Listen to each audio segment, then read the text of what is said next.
Wednesday. Welcome to Run It Back. My name is Michelle. I've got Chandler and I've got Lou Will here, and we get to react to the play-in, y'all. Woohoo! We're gonna start with the late game last night because why not? Work our way back. Of course, it was Warriors-Grizzlies up in the Bay Area.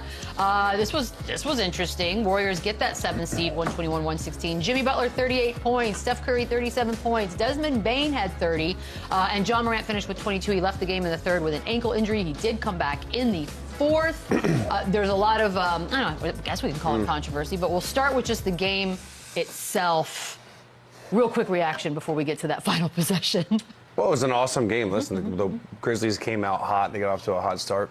The Warriors fought them off, and it was kind of a game of runs, and they kind of blew a late lead there to make it really interesting. John Morant goes down. He comes back, with a gritty performance. But this is exactly why they brought Jimmy Butler here, to do the things he did last night. I'm sure we'll get into that, but this is a great win. This is an important win because now they get a more favorable matchup with Houston rather than OKC. But everyone's talking about this moment, Lou, the final moments of this game, and what does it mean, and why did it happen, and how come nobody could get the ball in bounds? What happened? It was wide open in the corner, and Desmond Bane. Yeah, but see, we're talking about this last possession.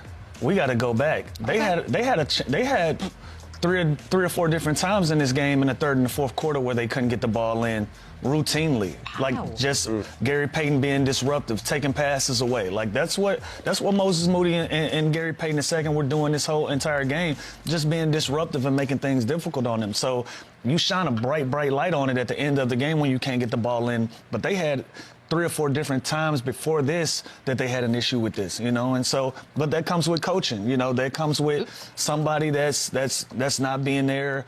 Taylor Jenkins being out having. I wish there was a camera on Taylor Jenkins. Yeah, wherever he is enjoying the beer, probably with a smirk on his face. But yeah, so these are the details that can lose you basketball games when it comes down the stretch like this. Yeah, I saw some stuff online about inexperienced coach. There's got to be a better play call, but Kennard was open early on the baseline. Yeah. Bane was open on the flare over top, and you have Odama, who's 6'8", 6'9", inbounding the ball with Steph Curry on him. So there's no excuse for this. This is the worst case scenario. The way they were shooting the ball last night, right here, just hit Kennard and come get it back in. Bane over the top is wide open. Though, Chandler. Like I'm saying, early, at least just get the ball in. And John Morant can't wait 3-4 seconds into once he hands the ball to break open. Yeah. This is on the players right now. You have to shake free. You got to get open. Like John Morant's got to go right now to the left to get the ball. It just feels like it's frozen. Everybody's frozen a little bit. Yeah, to me, you can't put this on the coach. Could there have been a better catch and shoot play to get one off to avoid the foul? But yeah, this is. You can't do this. Well, you're stagnated. You got 5 seconds. You can go in the back. You can go in the back court. Line John Morant up at the other free throw line where he has space. Put somebody at half court. Now you have spacing for him to break free, go get the basketball. Now he's going downhill with the ball. Other than that, you had them guys just stagnated, standing around, hoping that he got open. Like they didn't do anything special. They didn't do anything extra. They were just being disruptive in the right places. Like you were saying, throw the ball to Kennard right there.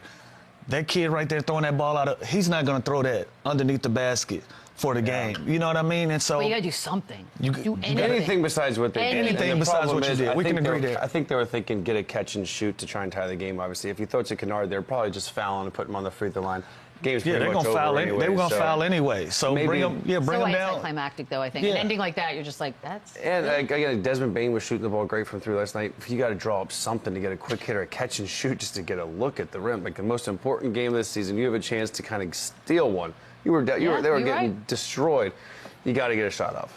That's what it felt like. It's just like, oh, God, what a deflated ending moment there. Golden State, though, they do finally get the big, elusive play-in win that they've been looking for. So now they're 1-3 in the play-in. It was a fight, but you got play-in Jimmy. I love that he can just adapt to the next format just that easy. 38 points, led both teams in free throw attempts. Even got a little too small for Zach Edey. That was fun. The fact, Lou, that this is what they brought him there for, it's one thing to say it. It's another thing to do it, and he has not failed at all. What do you think? I thought he played great.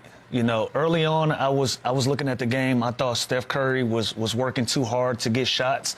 I thought Scottie Pippen Jr. was doing a really good job on Steph Curry. But again, playoff and play-in basketball is about the half court, right? So when you have a guy that's running off of screens and you can't get him open, you got a big luxury in being able to throw the ball to Jimmy Butler 18 feet away from the rim with him going downhill. And some of these plays are inbounds. Look, he's just being in the right place at the right time, doing what's needed to be done, catching the ball, being in attack mode, going downhill, being able to get to the free throw line. Like, that's what they need when your offense starts to get stagnated, when you're waiting for Steph Curry to try to figure out different ways to get open. So Jimmy Butler, he's the perfect complement to that, to being able to settle them down in the half court, being able to attack off the dribble, get to the free throw line, and finish when getting fouled.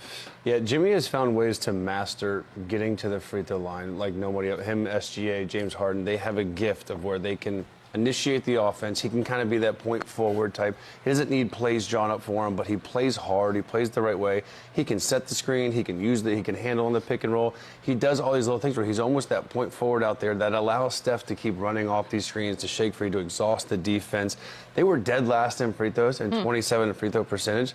He jumped to third since the Jimmy Butler trade in both. Wow. Like, that is a huge impact from one player, and it just shows you how physical, how he brings on contact himself, and that's exactly what they need. They need someone to relieve pressure from Steph Curry. As good as Draymond Green is at all these other little things, he's not going to get in 38 points in a the most important game of the season. So the game. This is exactly what they brought him. He had a huge first half, being aggressive, getting downhill. He also missed like 6 free throws last night, which is very weird. But this was a hell of a game for him, and it's exactly why they brought him here. And of course, the other half of the equation is Steph Curry. We'll just run through some highlights for him.